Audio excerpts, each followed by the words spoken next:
Shri Venkateswara gold తాకట్టులో ఉన్న మీ బంగారాన్ని విడిపించి కొనబడును.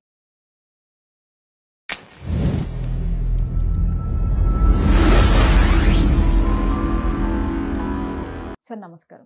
శ్రీమాత్రే నమః. సార్ ఆగస్టు 1 నుండి 15వ తేదీ వరకు కుంభరాశి వారికి ఎలాంటి ఫలితాలు ఉండబోతున్నాయి? ఫస్ట్ ఆఫ్ ఆల్ ఏంటంటే వీళ్ళకి ఎల్నాడ్స్ అని అయిపోయిందేమో, అంటే ముందుకి 2లోకి వెళ్ళిపోయింది అనుకుంది కాస్త మళ్ళీ లగ్నంలోకి వస్తుంది కాబట్టి స్ట్రెస్ కొంచెం ఎక్కువగా ఉంటుందండి. అందులో పర్టికులర్గా వీళ్ళు అప్పులు రుణాలు ఇచ్చేటువంటి విషయంలో, రుణం తీసుకునే విషయంలో 10-11 తేదీలు మరింత జాగ్రత్తగా ఉండాలి.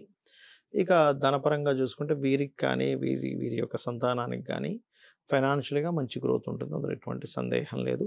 కాకపోతే ఏదో తెలియని ఒక ఇన్సెక్యూరిటీ అనేటువంటిది మాత్రం వీళ్ళకి వెంటాడుతూ ఉంటుంది. ఇది తగ్గించుకోవాలంటే శని రాహు కుజగ్రహాల దగ్గర దీపారాధన చేస్తూ ఉండాలి. వీళ్ళకి హోమ్ లోన్స్ లభిస్తాయి. ఇల్లుని ఏదైనా అందంగా చేసుకోవడానికి చేసే ప్రయత్నం కూడా ఫలిస్తుంది. చెప్పాలంటే సంతానం కోసం, సెకండ్ సంతానం కోసం ప్రయత్నం చేసేవారు లేదా ఫస్ట్లోనే కొంత ఇబ్బంది పడుతున్నటువంటి వారికి ఇక్కడ సంతాన యోగం కూడా కలుగుతుంది. రాజకీయంగా కూడా మంచి నేమ్ అండ్ ఫేమ్ కూడా వస్తుంది వీరికి. కాకపోతే 7వ అధిపతి 6లో ఉన్నందుకు మాత్రం కొంచెం మేనరిక సంబంధాలు కుదిరే ఛాన్సెస్ ఎక్కువగా చూపిస్తున్నాయి ఇక్కడ. అయితే ఇక్కడ 6వ స్థానంలో రవి ఉన్నందుకు ఒక రకంగా చెప్పాలంటే గవర్నమెంట్ జాబ్ హోల్డర్స్కి మంచిది.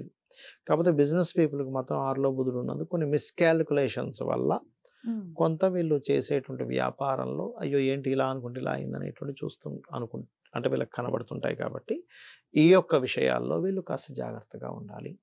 అష్టమంలో కుజుడు నడుస్తున్నప్పుడు సర్వసాధారణంగా వాహనం మీద వెళ్ళేటప్పుడు, ఇది ఇంట్లో ఏదైనా పవర్ రిలేటెడ్ ఆపరేట్ చేసేటప్పుడు, ఏదైనా మిషనరీస్ ఆన్ చేసేటప్పుడు కొంచెం అది కరెక్ట్గా ఉందా లేదా చెక్ చేసుకొని వీళ్ళు ముందుకు వెళ్తూ ఉండాలి.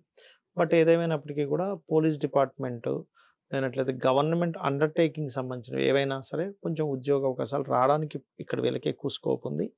వ్యాపారస్తులకి ఖచ్చితంగా ఉన్న వ్యాపారంలో ఇంకోటి ఏదైనా చేంజెస్ కూడా ఖచ్చితంగా చేస్తారు. అండ్ ఇన్సూరెన్సెస్ రిలేటెడ్ సంబంధించినవి కట్టేటప్పుడు 1-4 సార్లు ఆ ఇన్సూరెన్స్ వల్ల మీకు ఉపయోగం ఉందా లేదా అని ఒకటి, పెండింగ్లో ఏదైనా ఇన్సూరెన్స్ కట్టాలి డేట్ అయిపోతుందని నెగ్లిజెన్సీ చేయకుండా తీసుకోవడం అనేటువంటిది వీళ్ళకి మంచి ఫలితాలు ఇస్తుంది. ఎందుకంటే అష్టమంలో కూర్చున్నప్పుడు ఆకస్మికంగా కొన్ని డ్యామేజ్ అవుతూ ఉంటాయి. అది ఇన్సూరెన్సెస్ ఉంటే వీళ్ళకి ఉపయోగపడుతుంది. ఇక వీళ్ళు ఎక్కువగా అమ్మవారి ఆరాధన, దక్షిణామూర్తి ఆరాధన చేయడం అన్ని విధాలు ఉత్తమం. Personal chart is most important. మనం ఈ పక్ష ఫలితాలు, మాస ఫలితాలు ఇవన్నీ ఏంటంటే ఇప్పుడు గోచారం ఎలా ఉంది అంటే ఇప్పుడు ప్రజెంట్ కండిషన్ గ్రహాలు ఎలా ఉన్నాయని చెప్పేదే గోచారం. అది ఆల్రైట్ సార్, థ్యాంక్ యూ. శ్రీమాత్రే నమః.